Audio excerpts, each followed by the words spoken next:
സമരാവേശത്തിരയുണ്ടേ. ആശയമായുധമാക്കി മിനുക്കിയ നവലോകത്തിൻ കനവുണ്ടേ.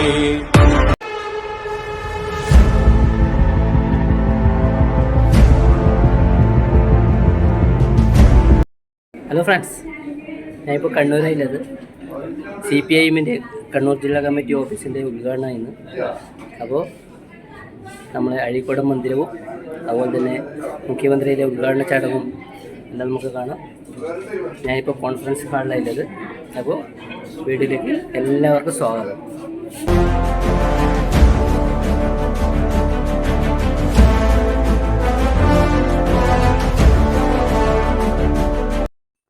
കണ്ണൂർ പട്ടണത്തിൻ്റെ തിരക്കിൽ നിന്ന് കുറച്ച് മാറി, എന്നാൽ കണ്ണൂരിൻ്റെ ഹൃദയഭാഗത്ത് തന്നെയാണ് CPIഎം കണ്ണൂർ ജില്ലാ കമ്മിറ്റി ഓഫീസായ അഴീക്കോട് സ്മാരക മന്ദിരം.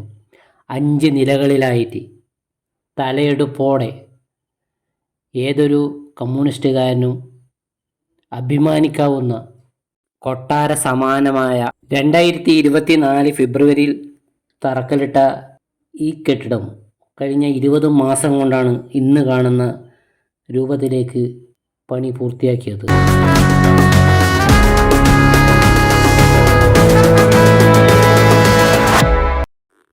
കണ്ണൂരിനെ നയിച്ച നിരവധി സഖാക്കളുണ്ട് നമുക്ക്.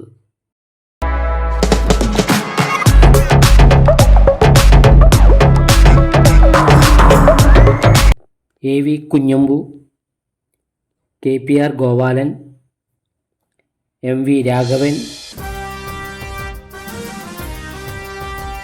പാട്യം ഗോപാലൻ, ചടയൻ ഗോവിന്ദൻ, പിണറായി വിജയൻ, T ഗോവിന്ദൻ, കോടിയേരി ബാലകൃഷ്ണൻ, EP ജയരാജൻ,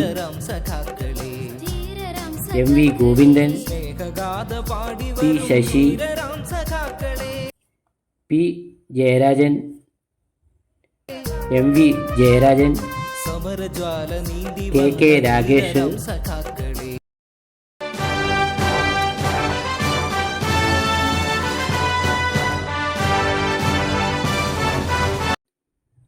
ഒരേ സമയത്ത് 500 പേർക്ക് ഇരിക്കാവുന്ന ഒരു വലിയ കോൺഫറൻസ് ഹാള്, അതുപോലെ തന്നെ മറ്റൊരു പ്രസ് കോൺഫറൻസ് ഹാള്, ഇതിലെല്ലാം പുഷ് ബാക്ക് സീറ്റ് അടക്കം മനോഹരമായ സീറ്റ് തന്നെയാണ് പുഷ് ബാക്ക് സീറ്റ് അടക്കം സെറ്റാക്കിയിരിക്കുന്നത്.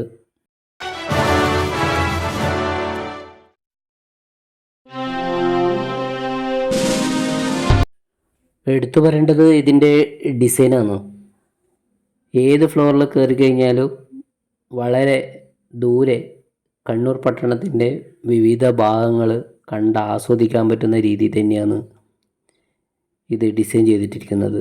അത് ഓരോ ഫ്ലോറിലും കയറിയിട്ട് പുറത്തേക്ക് നോക്കുമ്പോൾ അതിൻ്റെ ഭംഗി മനസ്സിലാകുന്നത്. മറ്റൊന്ന്, പുറത്തെ ലൈറ്റ് അകത്തേക്ക് കിട്ടുന്ന രീതി തന്നെയാണ് ഇത് സെറ്റാക്കിയിരിക്കുന്നത്. അതുകൊണ്ട് തന്നെ നല്ലൊരു പ്രകാശം ഇതിൻ്റെ അകത്തേക്ക് കിട്ടുന്നുണ്ട്. അതും മറ്റൊരു പ്രത്യേകതയാണ്. ഇതുപോലത്തെ ഒരു വലിയ വലിയ കെട്ടിടങ്ങൾക്കെല്ലാം സാധാരണ വൈദ്യുതി ലൈറ്റ് മാത്രമാണ് ഉണ്ടാകൽ. അതുപോലെ തന്നെ ഓപ്പൺ ചെയ്യാവുന്ന ഗ്ലാസിൻ്റെ ഡോറുകൾ. അതുകൊണ്ട് ഏത് സമയത്തും പുറമേയുള്ള നല്ല വായുസഞ്ചാരം, അതുപോലെ തന്നെ നല്ല കാറ്റ്, ലൈറ്റ്, ഇതെല്ലാം ഇതിൻ്റെ എല്ലാ സ്ഥലത്തും നല്ല രീതിയിൽ തന്നെ കിട്ടുന്നുണ്ട്.